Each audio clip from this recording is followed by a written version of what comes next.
From Sangamon Auditorium on the campus of the University of Illinois Springfield, the Lincoln Academy of Illinois presents the 2002 Convocation and Investiture of Laureates, a legacy of leadership.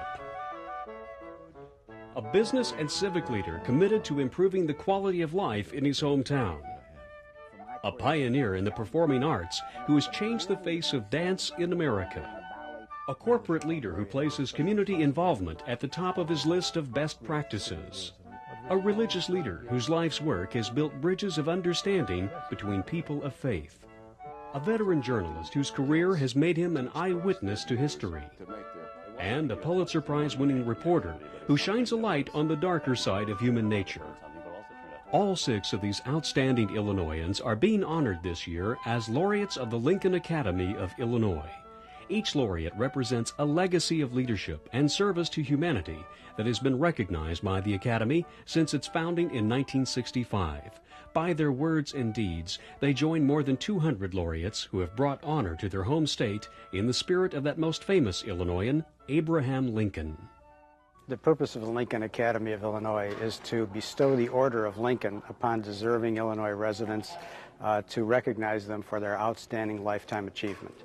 It's not surprising that there are people who have had outstanding success in their lives, but also people who have given back to the community through charitable and civic activities. We recognize different categories of endeavor: the arts, performing arts, education, religion, social services, athletics, medicine and science, and people in these areas who have not only excelled personally but also given back to their community are our honorees. Patterned upon the learned academies of Europe, the Lincoln Academy is unique among the 50 states. Members of the nonpartisan, not-for-profit academy are appointed by the governor, who also serves as its president. Each fall, the academy meets to select the laureates who are to receive the Order of Lincoln Medallion the following spring. The state's highest award for individual achievement, its colors of red, violet, and green symbolize the state bird, the cardinal, the state flower, the violet, and the leaves of the state tree, the oak. In addition to its laureates, the Lincoln Academy also recognizes potential leaders of tomorrow by honoring the outstanding senior students at each of Illinois' 4-year colleges and universities in ceremonies held each fall at the Illinois State Capitol. I now ask that John T. Trutter, Chancellor Emeritus and a laureate of the Academy, read the citation for Laureate Frank W. Considine. Mr. Trutter. Born in Chicago, Frank W. Considine is retired Chief Executive of the American National Can Company, and whose lifelong leadership in business and philanthropy has helped make Chicago a better place to work. Mr. Considine clearly believes in hard work and has applied that same philosophy to civic and charitable causes. He chaired the Illinois Leadership Coalition, is vice chairman of the Archdiocese of Chicago Finance Council, and belongs to the Civic Committee of the Commercial Club, which is dedicated to improving Chicago's economic and social well-being. Mr. Considine knows that a great city is judged by its culture, and he has contributed much to Chicago's institutions. As chairman of the Board of Trustees of the Field Museum of Natural History, he led the effort to realign Lakeshore Drive, which transformed the campus itself. He has served on the boards of the Lyric Opera of Chicago, the Museum of Science and Industry, and Loyola University. Governor Ryan, it is my privilege to present to you a laureate of the Lincoln Academy of Illinois, Mr. Frank W. Considine.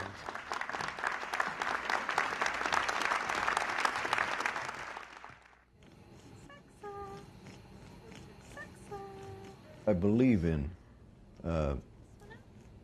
being involved in the community, using what skills or position you may have to influence others to help the community. And that's very rewarding. It's rewarding to not only the community but yourself. You feel better about yourself, feel better about your company when you're involved. Frank Considine's current role as chairman of the board of Loyola University Health System is but one example of decades of community service in the Chicago area. Long respected as one of the city's most influential business executives and civic leaders, Considine credits his alma mater with setting him on the right path. In the liberal arts curriculum and in all the curricula at Loyola, they're strong on ethics. They're strong on values. They had, of course, the accounting department and things like that was a different kind of value, but the liberal arts curriculum was languages and Latin and ethics and a lot of that kind of philosophy. And it was a good preparation for time to come, I think, for the later experience in life that I had. After college and service in World War II, Considine entered the packaging industry. He built a distinguished career that saw him rise to chairman, president, and CEO of American National Can Company, a company whose innovative products revolutionized the soft drink industry. We really developed what they call the pop-top beverage can. We were the first ones in the market with it, and that led to some success, obviously, because everybody wanted it and we couldn't produce enough, which was a nice feeling for, not for long, 6 months or so. Then we developed the two-piece can that you have now. Everyone takes it for granted, but there used to be 3 pieces, a top and a bottom and a body. We developed a two-piece can and ran with it. Considine believes executives need to embrace integrity and ethics to restore public trust in their companies and the stock market. Remember that integrity is the hallmark of character and quality, individually and corporately. And executives know when they're going over the edge. They try to be creative. I understand being creative. I think that's one of the priceless ingredients if it's properly used, being creative. But don't do it in such a way as you're attempting to deceive the public. Some of these situations, just out and out misrepresentation. Active in numerous Chicago business and civic organizations, Considine is intensely interested in the city's continued economic development by improving surface transportation and easing overcrowding at O'Hare International Airport. People don't realize the impact that that airport has on our economy and on the individual jobs of everyone in the area. Everyone in the area. And if you don't expand, if you don't keep up, change will pass you by. And the airplanes can just as well fly over Chicago and go to Denver or someplace else. Considine has served Loyola University as a member of the Board of Trustees and chairman of the board. The university's role in the region's quality of life is a long-standing interest. I think the medical center, without question, is an outstanding institution for clinical treatment and at the high end of clinical treatment. Large in Children's Hospital, the heart program is large and a good one, and the Cancer Institute Cancer Center is fine. So those are things that are building, and they're building now a new outpatient center. And for the western suburbs, they've taken in and put in about 18 primary care and some clinical care facilities out in that area, which has expanded our scope significantly. Many of Chicago's important institutions, like the Field Museum of Natural History, have benefited from Considine's leadership. He believes each institution contributes to the city's growing success as a corporate headquarters. Field Museum, Museum of Science and Industry, those are wonderful cultural aspects of our city. That's why people come here and want to work here. Corporate headquarters will stay here. Lyric Opera, outstanding. The Symphony Orchestra, outstanding. And it's incumbent on the business community and business leaders to be involved in the community for the sake of the company and their employees. Never content to live with the status quo in helping his community, Frank Considine continues to look for new opportunities to help Chicago. I love to accomplish things, just for the fun of it. And life is very exciting that way. And there's great opportunities and so much to be done. yet to be done. President Bush today said, or this week, in a speech on the West Coast, made a call for business ethics, ethics on the part of the business executives in our country. And our president was right on. We're experiencing a lack of behavior, ethical behavior, some of it illegal, by some, not and only a few companies and their executives, and I think it's a disgrace. But our economy is based on integrity and trust. And to remedy this sickness, I suggest a large dose of ethics in the curriculum of our high schools, universities, and business schools. President Bush was right. And I say we must get integrity back into our nation's economy, or if we don't, look out for more regulation of business. Thanks very much, and I appreciate the honor. Thank you. Lou Conte was born in DuQuoin, downstate,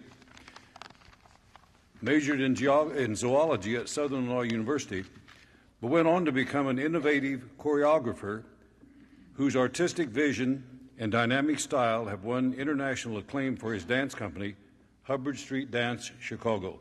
As sole choreographer for the troupe in its early years, Mr. Conte developed Hubbard Street's trademark style, a freewheeling fusion of the elegance of classical ballet, the energy of jazz dance, and the innovation of modern dance.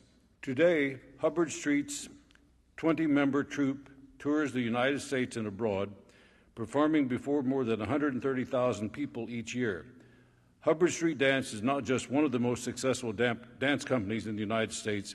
Its international reputation has raised Chicago's cultural profile. When Mr. Conte retired as artistic director in 2000, after 23 years, he left not just a great dance company, but a dynamic cultural institution. Governor Ryan, it is my pleasure to present to you as the laureate of the Lincoln Academy of Illinois, Mr. Lou Conte, my friend and neighbor.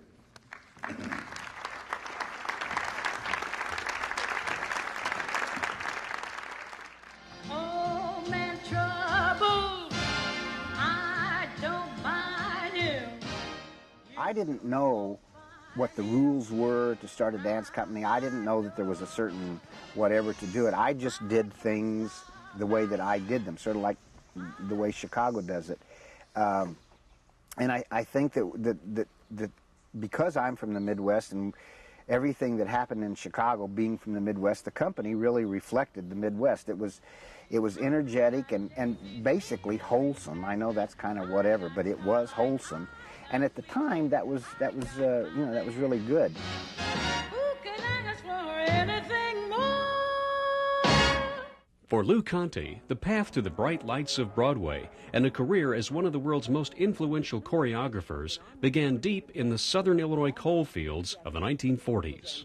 When I was 7 years old, I saw some kind of a little show in DuQuoin, and they were tap dancing, and I wanted to learn how to do it. So I asked my parents if I could learn to tap dance, and that's how I started. Mildred Hall from Benton used to go around to different little towns in southern Illinois teaching, and that's who I started taking tap lessons from. Conte studied ballet while pursuing a zoology degree at Southern Illinois University Carbondale in the early 1960s. But his talent as a dancer soon landed in parts in some of the decade's biggest shows on Broadway, like How to Succeed in Business, Mame, and Cabaret, working with the greats like the legendary Bob Fosse. I think one of the most exciting things about the whole thing is the kind of people that you got to work with and how they influenced you, even though you didn't really know it at the time. Just such pursuit, it's like the Olympics, that pursuit of excellence, and nobody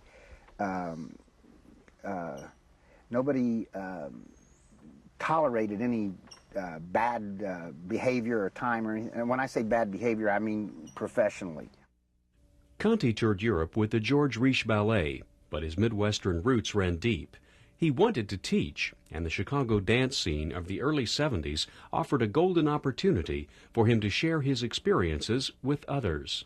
I'd been teaching for a couple of years before that, but in a studio here and a studio there. And because I was choreographing musicals and industrials and whatever in Chicago, I was having trouble finding dancers that had the kind of training that I needed in order to do my work. And that's why I really started teaching. I mean, they asked me to, because I would say, you need to go study. You need a ballet-based theater kind of dance. And they said, well, there's no place to study that here. Hubbard Street Dance Chicago began in 1974 when Conte was asked to stage performances at area senior citizen centers. Word of mouth soon had the troupe dancing at bigger venues, like the Chicago Cultural Center. Because I had trained classically and had a Broadway career, and my strongest influences, that's what I used for my choreographic vocabulary. And it was a blend of these things more than doing a ballet piece or a jazz piece. It was just a blend of the whole thing, and that created a sort of a new style. We were quite different at the time. We had like a theater, well-trained dancers doing theatrical kinds of dance that hadn't been done before, so it worked really well. The critics loved them. As Chicago and the world embraced the new dance company, Conte expanded the troupe's repertoire by bringing in young choreographers who were breaking new ground. Let me see that. I want to say this arm. I don't care about this arm. I was lucky. I got some really good ones. And then, of course, in 1990, we did start a great relationship with Twyla Tharp that lasted for 10 years. And, of course, her name gave us such...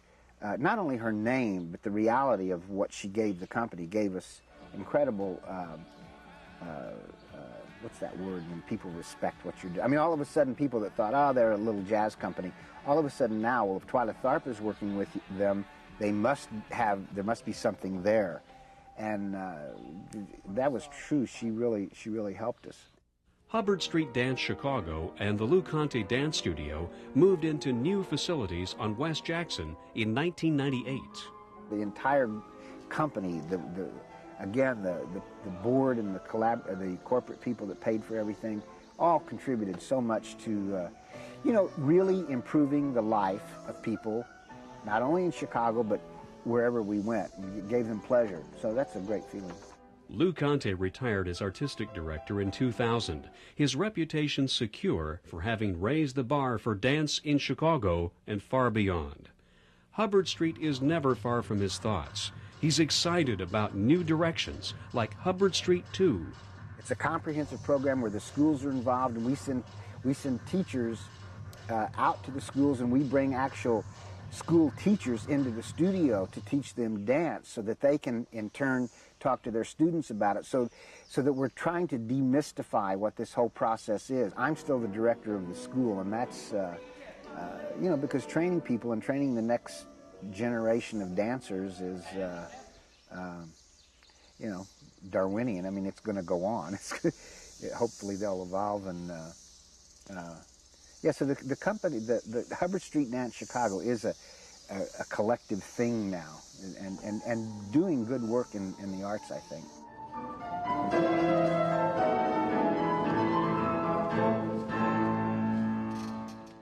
I'm very humbled and at the same time proud to be elected as a laureate to the Lincoln Academy. It's a very prestigious honor, and at the same time it feels really good to think that your state has said to you that you've done a good job. So this feels really good, and I thank you very much. Thank you. Born in Chicago, Jack M. Greenberg is the innovative president and chief executive officer of the McDonald's Corporation, and he has earned the respect of the business community and the gratitude of numerous civic and philanthropic causes. Mr. Greenberg is a successful motivator because he leads by example. He includes as necessary standards of conduct, treating others with respect, listening for understanding, and assuming the best motives in people. By personally following these precepts, Mr. Greenberg has earned the respect of his peers in business, civic, and charitable activities. In counterpoint to Mr. Greenberg's intense dedication to the welfare of others, is the self-effacing manner in which he delivers the benefits of his efforts. This was poignantly characterized by his explanation recently that McDonald's Corporation and Ronald McDonald's Charities had contributed $2 million to the September 11 relief effort simply because, as he said, and I quote, "we are helping our neighbors," end of quote. Governor Ryan, it is my privilege to present to you, as a laureate of the Lincoln Academy of Illinois, Mr. Jack M. Greenberg.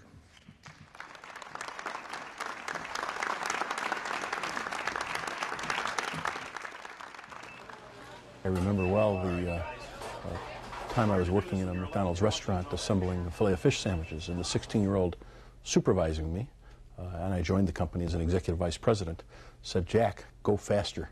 And I looked at her and said, "I'm doing the best I can." So I think those experiences were terribly important to understand the business. After 20 years at McDonald's, Jack Greenberg still likes trying his hand in the kitchen and out front at the counter. It's the best way for him to make sure that things are running smoothly for employees, owner-operators, and suppliers. It is great fun to think about what it takes to supply and staff and take care of customers in 30,000 restaurants and serve 46 million people every day.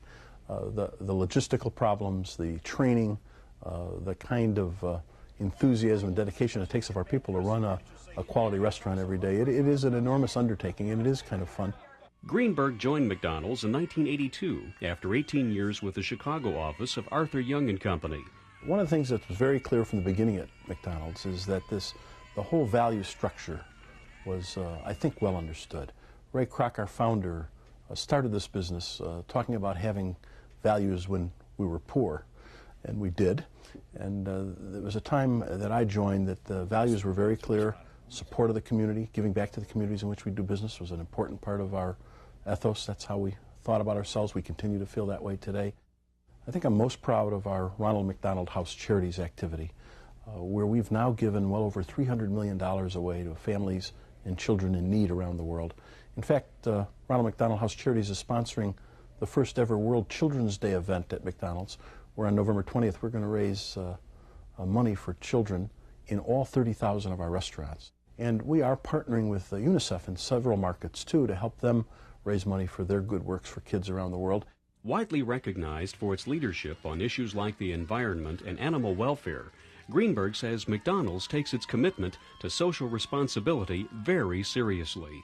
In the 21st century, social responsibility is not one of those nice things to do. It's what your customers and your employees expect you to do. It's also the right thing to do. It's consistent with our values, and so we do take the social responsibility activities very seriously. They're not programs. They're part of how we want to behave as a company.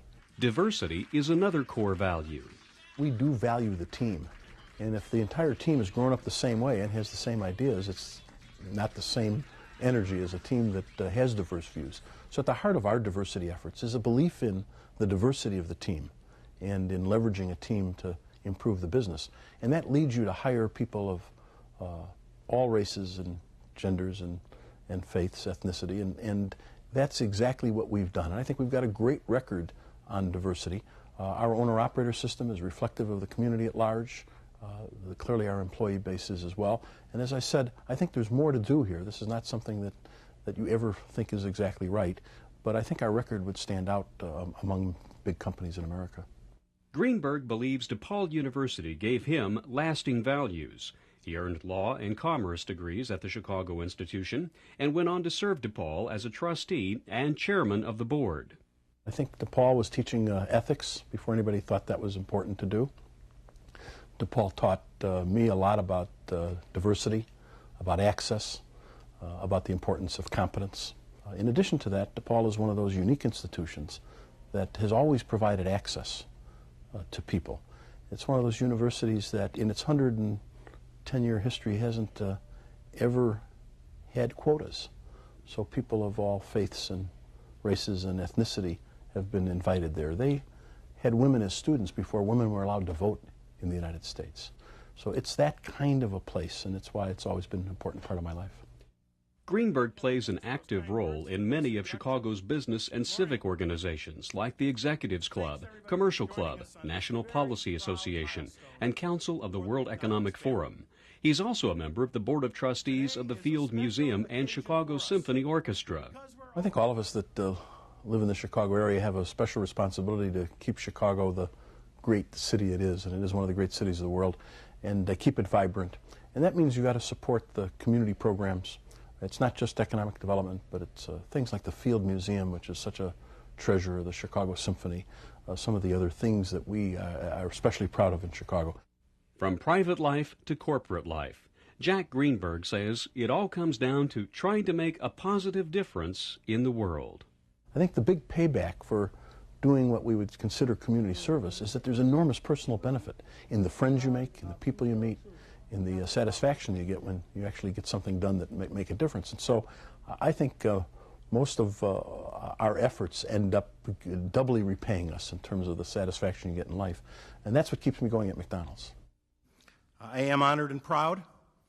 Honored to be included in the company of the outstanding laureates of 2002, and proud to join so many of the people I've admired in my life who have preceded us in the Lincoln Academy. I'm proud of the 1.5 million people who work under the Golden Arches, and I identify with the core McDonald's value of giving back to the 30,000 communities we serve in 121 countries, because it's consistent with my personal values. That commitment to social responsibility has become an enduring way of life for the people in our company, and I stand here today representing that heritage. Ronald McDonald House Charities' environmental and animal welfare leadership, our record of success on diversity, are today's examples of this heritage. I am deeply honored by the Lincoln Academy, and I'm more committed than ever to live up to the high standards set by my fellow laureates. Thank you for this honor.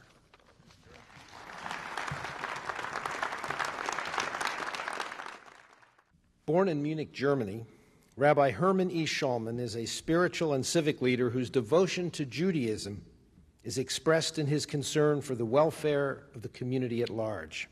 In 1955, Rabbi Schulman began his 31-year tenure at Emmanuel Congregation in Chicago and engaged in ecumenical work that made him a leader in interfaith circles. He served on the City of Chicago's Human Relations Commission, was elected president of the Council of Religious Leaders of Metropolitan Chicago, and was named president of the Council for a Parliament of the World's Religions. Now, after a 53-year ministry in Illinois, tonight's honor recognizes his contributions to his adopted country and state. Rabbi Emeritus of Emmanuel Congregation since 1986, Rabbi Schulman continues his civic, spiritual, and academic work to which he has dedicated his life.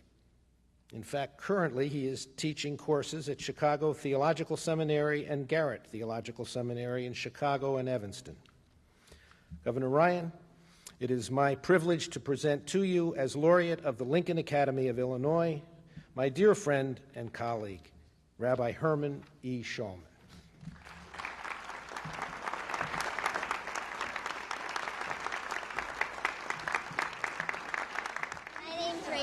Hello, Rachel.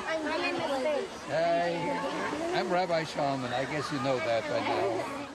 Over the 50 years that we've been in existence, now is our 51st session this year, I dare say we've had more than 100 young people going into the rabbinate, others into the cantorate, others have chosen education as their life's work, as a result of what they've learned here and what they experienced here. We've had hundreds of weddings out of here, which is just absolutely marvelous, because some of us officiate at weddings of young people that we have had here as campers. The hundreds of children at play at the Olenseng Ruby Union Institute are a source of constant joy to Rabbi Herman Schulman.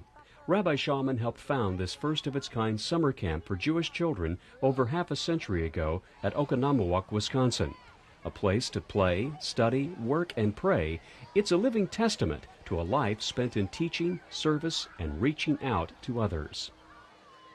Teaching has really always been not only the heart of the rabbinate, it is really the identification of the rabbinate. And being able to share with others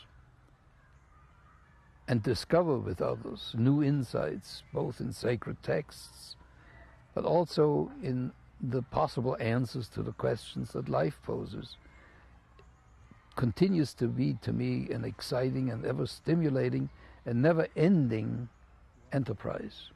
Herman Schaumann came to the United States in 1935 to study at Ohio's Hebrew Union College, narrowly escaping the Holocaust to become one of this country's most respected Jewish educators and a national leader of Reform Judaism.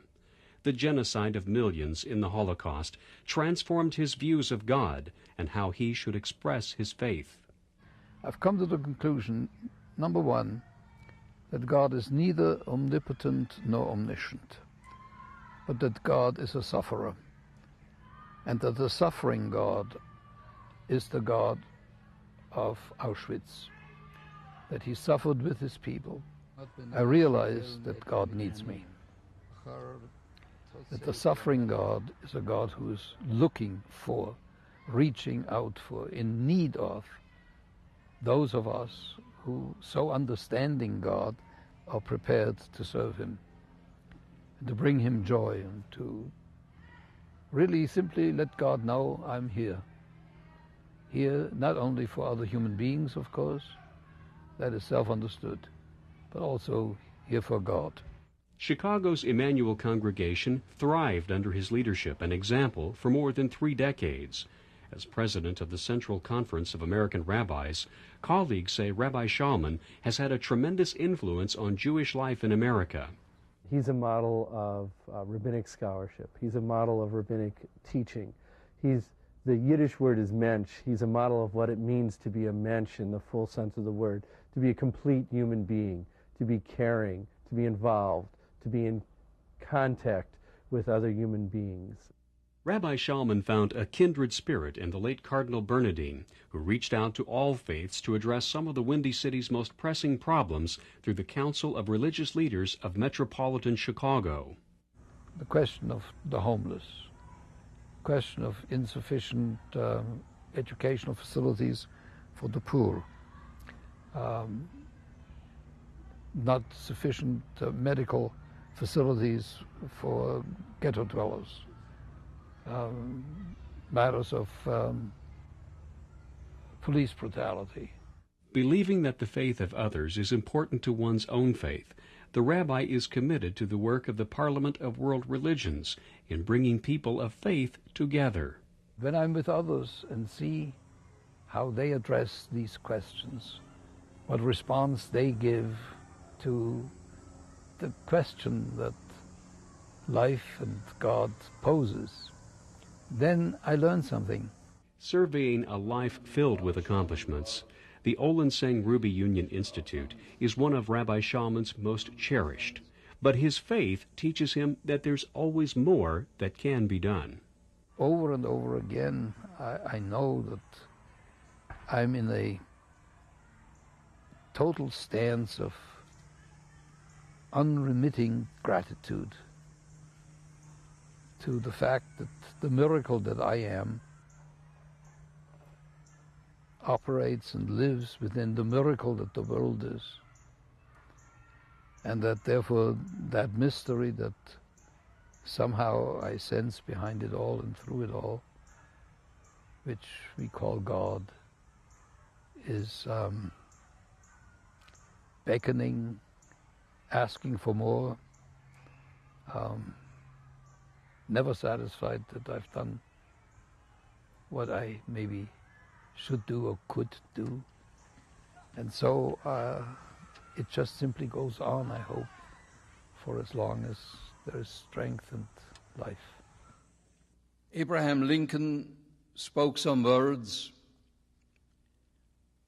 whose simplicity and power are so profound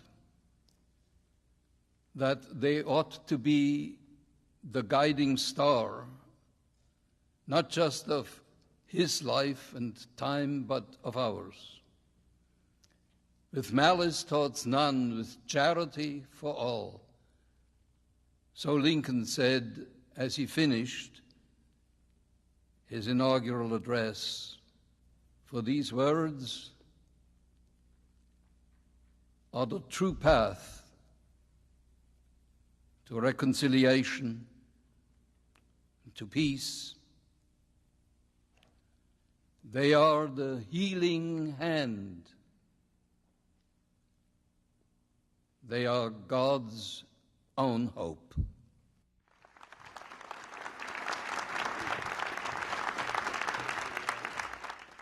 Born in Chicago, Bernard Shaw is a respected television journalist and former CNN anchor who for more than 30 years brought news and insightful commentary on national and world events into our homes. During his 20 years at CNN, Mr. Shaw covered some of the top news stories of the day, winning the loyalty of viewers and the admiration of fellow broadcast journalists. It was, though, in 1989 that Mr. Shaw reported live as the unprecedented student demonstrations unfolded in Beijing's Tiananmen Square. Still, many of us remember Bernard Shaw reporting live from Baghdad at the start of the Gulf War in 1991. Mr. Shaw and two others reported 16 hours nonstop as bombs fell and sirens wailed. Because Shaw's CNN team was the first to broadcast the story, rival networks carried his reports, which reached 1 billion households. His work at CNN, declared veteran newsman Marvin Kalb, set an unmatchable record of personal and professional integrity. A remarkable tribute to a remarkable gentleman. Governor Ryan, it is my privilege to present to you, as a laureate of the Lincoln Academy of Illinois, Mr. Bernard Shaw.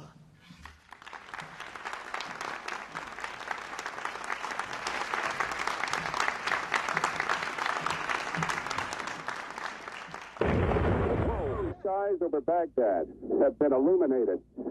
It showed that we could be in some of the worst places at the worst time, or the best time, depending on your point of view, and produce and cover it. It was fascinating. I think it was made even more emphatic because we were the only ones there doing that. From his early days in Chicago news to the anchor desk at CNN, Bernard Shaw has been an eyewitness to history. His trademark reporting style, straightforward, factual, and unflinching. I try to approach it with curious innocence. I find that if I go into a story, an interview, or covering a story with a certain mindset, I'm in trouble because my senses are dullened to what has happened. I try to be receptive to everything and anything and everyone and anyone. That's the only way I can feel that I have acted like a kind of vacuum cleaner, pulling in all kinds of impressions, facts, quotes, and what have you, so that when I sit down to write, I'm writing based on what's been told me, what I saw. Growing up in a household that consumed dozens of newspapers a week, Shaw decided at age 13 that he wanted to be a television news correspondent. He studied history at the University of Illinois and landed his first job in radio news in Chicago after a tour of duty in the Marine Corps. In 1971, he joined CBS TV covering Capitol Hill. Well, journalism is journalism. People might think that in television news, pictures matter most, but I differ vehemently. The printed word, the written word, is preeminent in journalism because journalism is writing. Shaw joined ABC News in 1977, covering Latin America. He had risen to the top as ABC's senior Capitol Hill correspondent in 1980, when he learned of Ted Turner's plans to launch a 24-hour cable news network. I went to CNN because I felt that this would be the last frontier in network television news. And the idea simply was to report news, to cover news, to do it as live as possible, wherever possible, anywhere in the world. It gave your viewers, consumers, news on demand, not when we decided they should see the news or hear the news, but when a person wants news, they can turn on the television set at 3 in the morning or 3 in the afternoon and hopefully be adequately informed.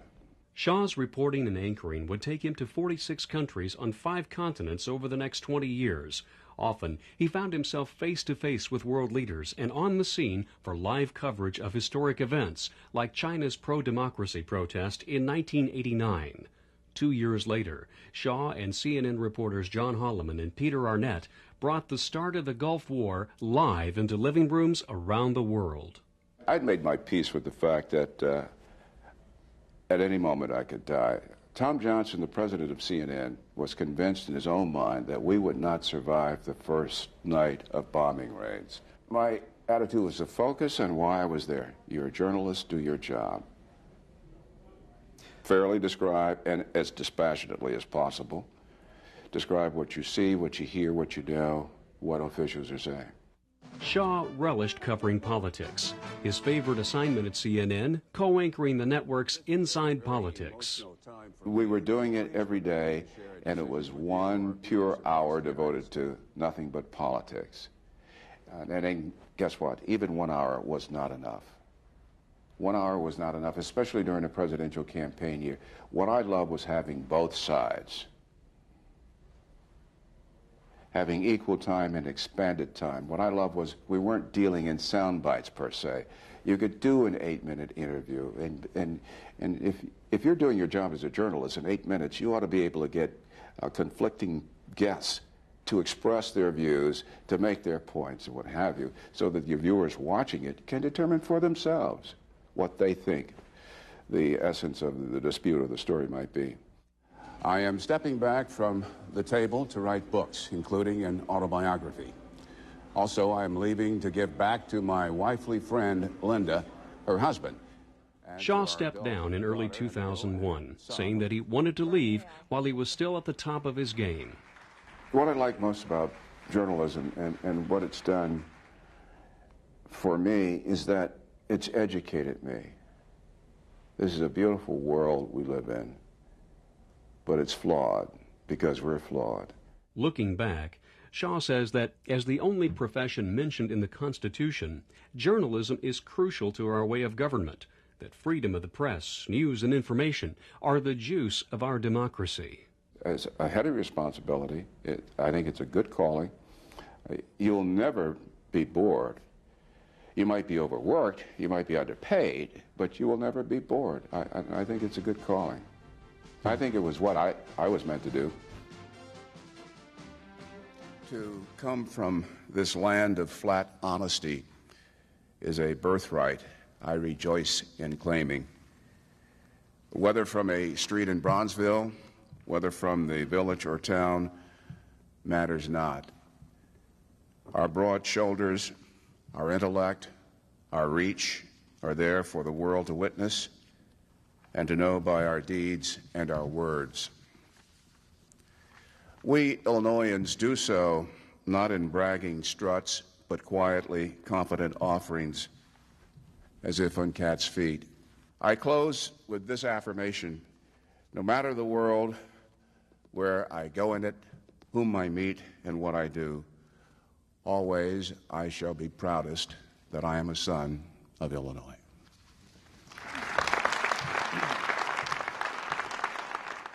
Born in Quincy, James B. Stewart is a Pulitzer Prize-winning writer whose sharp reportage on financial issues has illuminated scandal, exposed corruption, and enlightened millions of readers. But writing as an investigative journalist was Mr. Stewart's true calling. After a stint as editor of the American Law magazine, he joined the Wall Street Journal. There he covered the Milken and Boesky scandals and the mergers and acquisition boom of the 1980s. His probing, detail-laden articles on insider stock trading and the 1987 stock market crash earned him the loyalty of readers, the respect of his peers, and a Pulitzer Prize in 1988. Mr. Stewart is the author of 3 national bestsellers of the 1990s, proving that nonfiction of top rank can be as exciting as any novel. As one national commentator on his career remarked, Mr. Stewart always has an eye on the big picture. Governor Ryan, it is my privilege to present to you, as a laureate of the Lincoln Academy, Mr. James B. Stewart.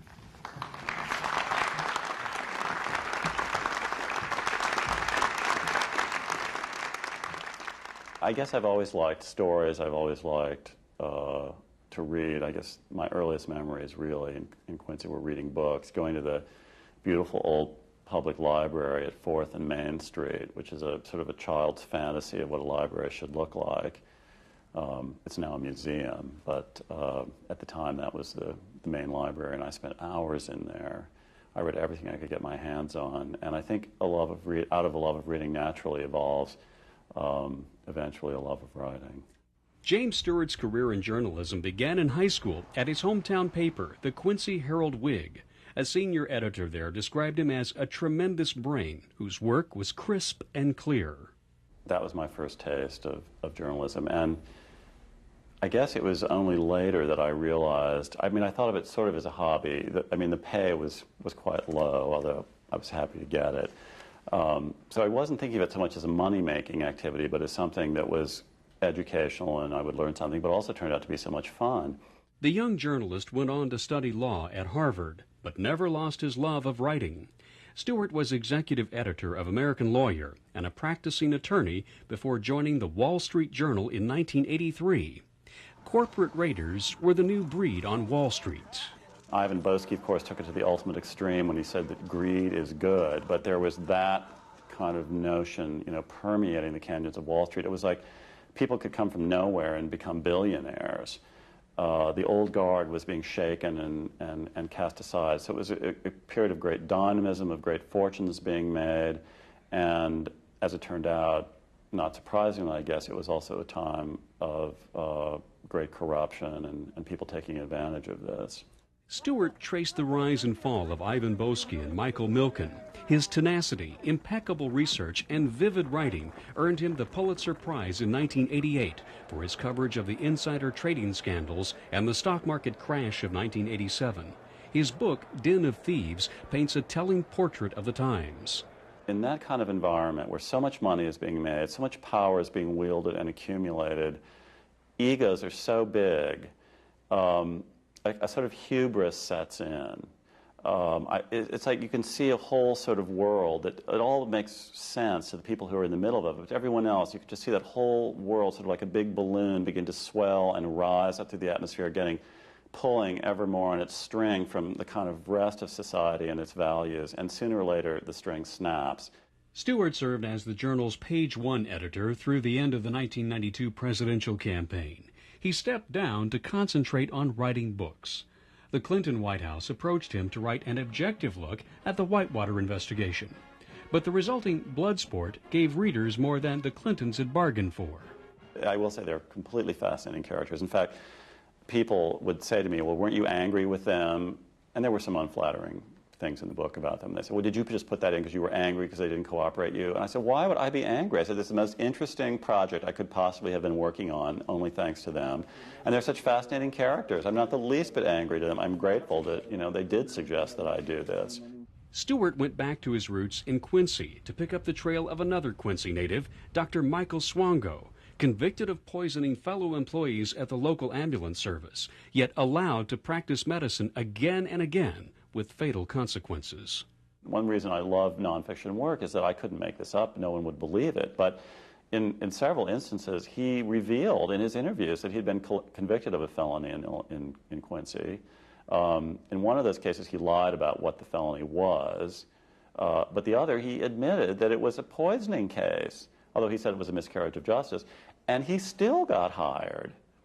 One of these incidents was a panel of 3 psychiatrists who interviewed him and hired him to be a psychiatric resident. This was on Long Island in New York. It absolutely defies belief. Suspected of as many as 35 deaths, Swango eventually pleaded guilty to murdering 4 people by lethal injection and is now serving life without parole in federal prison. Heroes also figure in Stewart's work. His newest book, Heart of a Soldier, is the story of Rick Rescorla, who was in charge of security for Morgan Stanley Securities on September 11, 2001. The former Vietnam combat officer led nearly 3,000 of the firm's employees out of the South Tower of the World Trade Center. Rescorla died when he went back into the tower to search for stragglers. From the very beginning, I wanted to know, well, one, why did he go back? Because he was out, along with virtually all the people. What would lead someone to go back into an inferno like that? That's baffling to me, just from the point of view of human nature. That's a question that his wife, who was left behind, I know is struggling with. And then the more I found out about him, the more I realized that his life prior to that is at least as interesting as the way that it ended. It's absolutely, again, it's a stranger than fiction, amazing story that I think in the end is really uplifting and hopeful, so that out of this tragedy, I think, will come a story that will, I hope, inspire many people who read it. Many times people ask me if I'm not discouraged or depressed by the fact that I write so often about scandals. And the answer is no. First of all, I think growing up here in Illinois, I developed at an early age a fundamental faith in the basic decency of my fellow human beings. And I always find there is an incredibly bright silver lining to these scandals, because what these scandals really reflect is our capacity for outrage. The terrible thing would be if we reacted to the Enrons of the world or the junk bond scandals of the world with indifference. It's because of these scandals, coming to terms with them and learning from them, that we have progressed as a society, and the world has become, in my view, a better place. I hope in my future work I will continue to reflect credit on the citizens of Illinois, honor on this academy, and I thank you again very much for this immense award. Thank you.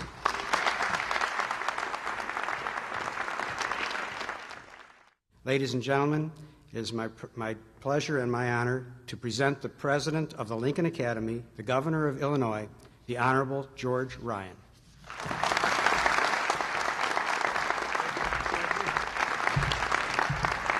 Thank you. Thank you. Thank you very much. On behalf of all of the officers, the trustees, and the regents of the Academy, I would like to officially welcome all of you here to Springfield. What a beautiful day to be in Springfield. It's gorgeous here today. We have a great academy of people here, and they include the sons and daughters of Illinois who have distinguished themselves in a way that would make Mr. Lincoln very proud. And through your achievements, you carry on Lincoln's legacy, and you remind the world of the ideals that he stood for and the strength that he had to make a difference for humanity. As a state legislator and as a congressman, but especially as president, Abraham Lincoln often challenged his fellow citizens to, as he put it, elevate the condition of all people. He once said that our goal as a nation should be to lift artificial weight from all shoulders. He said we should clear the paths of laudable pursuit for all and afford everyone an unfettered start and a fair chance in the race of life. And so tonight we honor 6 Illinoisans who have met President Lincoln's challenge. In the early years of a new century, these 6 have proven themselves to be worthy to be called Lincoln Laureates. And they have shown that in our modern world, a world that's far removed from the travails of Lincoln's time, that compassion, truth, liberty, human decency, and personal expression still mean a great deal. And through their words and actions, they have shown us what it means to elevate the human condition. They're all different people, and they all have approached life in a different way, as you heard here tonight.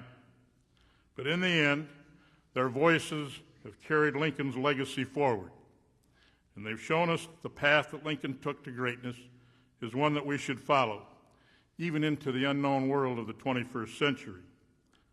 I'd just like to say a personal note of thanks to the officers and the trustees and regents. This is the last time that I'll preside over this convocation as president of the Lincoln Academy.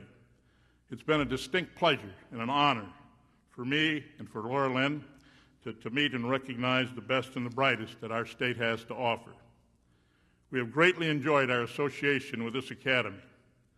From the members to the laureates and the students who work hard to claim an Academy scholarship, this organization makes our great state a better place in which to live, and I think that that's something that all of you can be proud of, and all of you are to be congratulated once again.